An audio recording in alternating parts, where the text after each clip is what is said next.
Нови заболени од жолтица во посебното училиште во Ново село.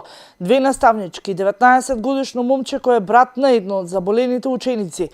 Во моментов хоспитализирана едната наставничка и 19-годишното момче, а од жолтица се лекуваат уште 16 ученици кои веќе се на домашна нега и една наставничка. Од инфективното оделение при Струмичката општа болница велат дека состојбата на 20 пациенти кои се на болничко лекување е под контрола.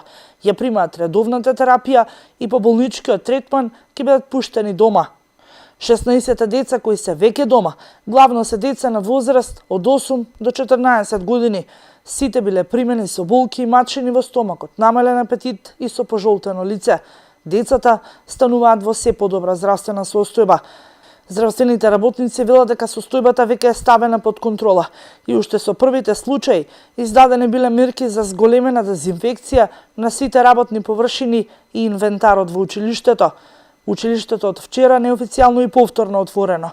Во него настава следат околу 50 деца со попреченост. Инкубациониот период на овој вирус трае минимум 15 дена, велат лекарите.